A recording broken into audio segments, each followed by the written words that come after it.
Sekarang ini yang Quran tidak pernah dibaca. Kalaupun dibaca untuk tadarusan pada waktu Ramadan tok. Iku wae cepet-cepetan bersaing karo supir bis. Gue bangga-banggaan sakulan katam ping pindho ping telu ngono kuwi. Baca pun tidak sampai dimaknani. Dimaknani pun tidak sampai dimurati. Dimurati pun tidak sampai dipahami. Dipahami pun tidak sampai dihayati. Dihayati pun tidak sampai diamalkan. Jadi saya ini dulu, contoh aja, contoh kecil. Kamu sudah baca Quran ini sudah berapa kali?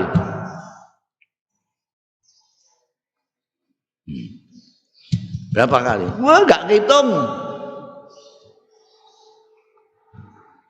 Kamu sudah pernah baca surat Al-Hujurat, surat yang ke-49 itu, sudah pernah? Isinya apa saja?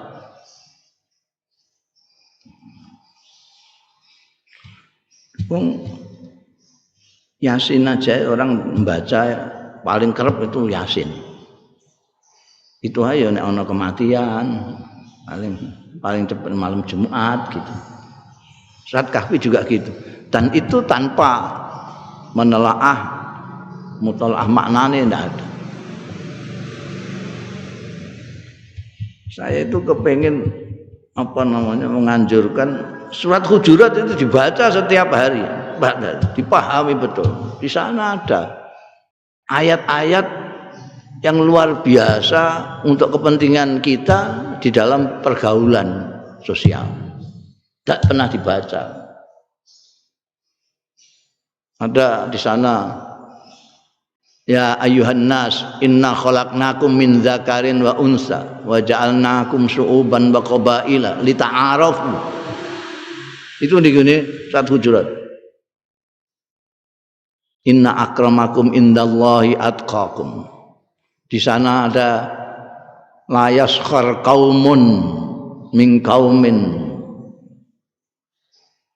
Di sana ada wala yakhtab ba'dukum. Itu banyak sekali enggak diwaca. Buktinya enggak diwaca. Terus saiki akeh sing tidak saling memahami dengan orang. Sekarang ini orang saling mengolok-olok orang juga biasa. Wa talmizu ampusakum bil alqab. Ini sekarang sudah wong Islam kabeh iku, arang-arang sing ora Islam. Do wadan-wadanan itu. Apa mereka enggak baca? Antara dua. Atau mereka enggak baca, atau mereka mengabaikan pedomannya sendiri. Kan gitu. Kesimpulannya cuma dua. Wala yaktab ba'dukum ba'da. Mereka membaca itu rasana-rasana menjadi tren. Malah didadekno acara, mata acara TV ya. Ya tabak tumbal. Ayo khibu ngantek begitu Al-Qur'an. Ayo khibu ayakula lahma akhi maita fakarihtum.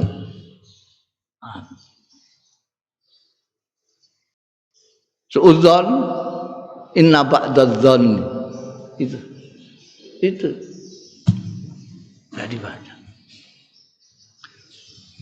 Kalau baca itu nek isih duwe isin, orang Islam itu akan malu semua dengan dirinya sendiri.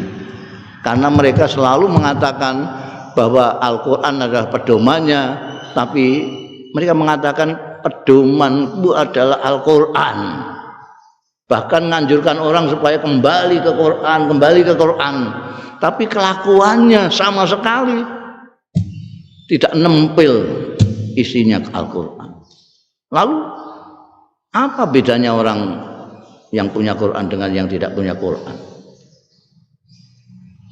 Apa bedanya orang yang tidak berpedoman Quran dengan orang yang mengaku pedomannya Al-Quran? Pedoman itu kan kalau saya akan melangkah, saya cocokkan dengan Al-Quran ini, cocok apa enggak? Enggak cocok berhenti, cocok berjalan. Sekarang siapa? Umat Islam yang mengaku berpedoman Al-Quran yang menggunakan cara itu. Jadi kalau melakukan sesuatu bukan nafsu, bukan kepentingan, bukan syahwat, bukan politik, tapi ini pedomannya itu. Orang Islam berani enggak? Bukan hanya mengatakan pedomanku Quran, tapi betul-betul Quran dijadikan pedoman. Berani apa tidak? Jangankan kok yang rakyat awam itu yang namanya aja awam. Yang di atas awam ini saja kawan bisa lihat kelakuannya cocok apa enggak dengan pedomannya. Coba saiki kiai ustadz itu suruh ngaji khusus Al-Hujurat saat ini penting surat Al-Hujurat kan maca. Dan dan Gus Bah bareng kon mulang Al-Hujurat. Biar viral Al-Hujurat ini. Dimaknani do ngaji kiai-kiai sing ngaji maca Al-Hujurat. Kalau ndak itulah iki kan pedoman. Walau sya'allah maqtatalal ladzina min ba'di ma ja'athumul bayyinat. Jadi Gusti Allah itu memang maha semau gua tenan. Memang maha semau gue. Sak karepe Gusti Allah. Kowe seneng cek ora urusan. Kowe nek gak yakin mek iki lara kabeh kowe, jantungan kowe. Kowe kepengin iki, Gusti Allah gak ngesakno. Lah kowe kan gelo. Kowe ndukung iki, Gusti Allah gak ngesakno, piye? Lara kabeh kowe. Gusti Allah nek Gusti Allah ngesakno, dawuh ayat ini, nek Gusti Allah ngesakno setelah mereka orang-orang baik yang diutus oleh Allah Subhanahu wa taala untuk menunjukkan mereka itu tidak ada yang berselisih, tidak ada. Tidak akan maktatala itu perang. Tidak akan perang. Nyatanya perang semua. Dari dulu sampai sekarang perang terus saja. Perang dunia ke-1, 2, ke-2, ke-3, perang terus sampai dikai nomor. Mungkin dilongkas perang ketiga, keempat dan enggak ngerti. Perang. Kenapa?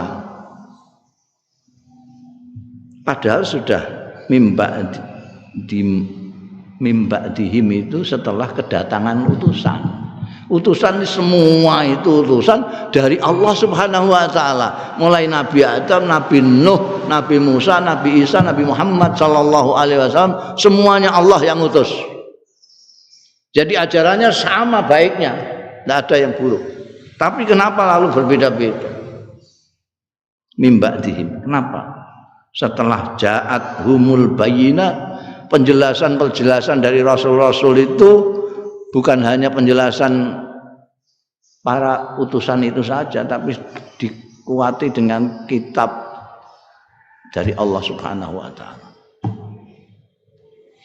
Ada Zabur, ada Taurat, ada Injil, ada Al-Qur'anul Karim. Ini jelas sudah turun semua. Kenapa mereka itu berikhtilafu? Mereka berselisih. Ada yang amanah, ada yang kafarah. Mengapa mereka iktatala? Perang itu dimulai dari perselisihan.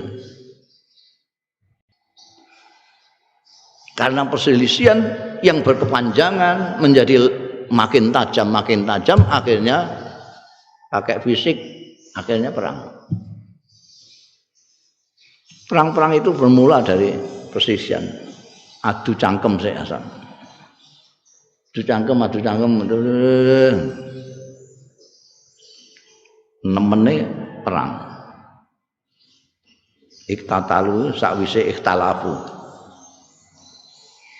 Maka ajarannya Kanjeng Nabi Muhammad sallallahu alaihi wasallam, nabi kita, nabi akhir zaman ini, itu kita diminta supaya jangan berlebih-lebihan dalam segala sesuatu. Termasuk di dalam beragama. Al-ghulu fiddin, tidak boleh. Tidak boleh berlebihan. Karena kalau berlebih-lebihan, kamu berlebih-lebihan meyakini keyakinanmu sendiri, itu bisa kamu terus menganggap keyakinan orang mesti salah. Kalau kamu berlebih-lebihan meyakini pendapatmu sendiri, itu kamu pendapat orang lain kamu anggap tidak ada. Akhirnya apa? Karena kamu menganggap paling benar, maka orang lain kamu anggap salah. Terus kamu elek-elek, salah, kamu salah, kamu salah, kamu salah, kamu. Kalau kamu merasa Islam, orang lain kamu bilang kafir, kafir, kafir, kafir. Sana nggak terima mesti ya. Wong sana juga punya akal pikiran, bantah. Kamu bantah lagi, karena bantah lagi. Sesuai enggak bantah-bantahan, tapi pisu-pisuan. Enggak ada bantah-bantahan sekarang, yang ada tinggal pisu-pisuan. Ini sudah gawat, sudah lagi iktatala. Makanya tidak usah berlebih-lebihan. Makanya ajarannya ulama-ulama kita kan seperti Imam Syafi'i apa ya, pokoknya imam ijtihad atau imam mujtahid itu mengatakan pendapat kita benar tapi berkemungkinan salah. Pendapat orang salah tapi berkemungkinan benar. Itu namanya pendapat. Kecuali itu dawuh Allah Ta'ala, tidak bisa dimaknani apa-apa. Kalau namanya masih ijtihadi ya, pendapat itu jangan dianggap seperti dawuh Gusti Allah, itu salah-salah bisa menjadi syirik gitu.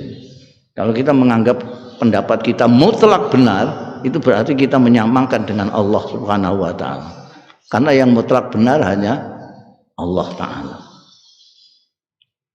Mengapa kita memutrakkan diri kita sendiri? Karena kita berlebih-lebihan menyintai diri kita sendiri, pendapat kita sendiri, keyakinan kita sendiri. Seolah-olah orang lain salah semua. Ada orang mengkafirkan orang lain karena dia merasa paling top, kayak orang Khawarij itu. Semua orang dianggap kafir semua, kecuali dia. Itu enggak mikir itu. Lah nek ndekne tok sing iku kan swarga kan komplang. Isine mau ndekne tok. Rumangsane swarga iku kok sak omahe ndekne ngono piye? Sing mlebu swarga ndekne tok mergo sing liyane sesat kabeh. Padahal swarga iku ardhas samawati wal ardh. Orang tanya.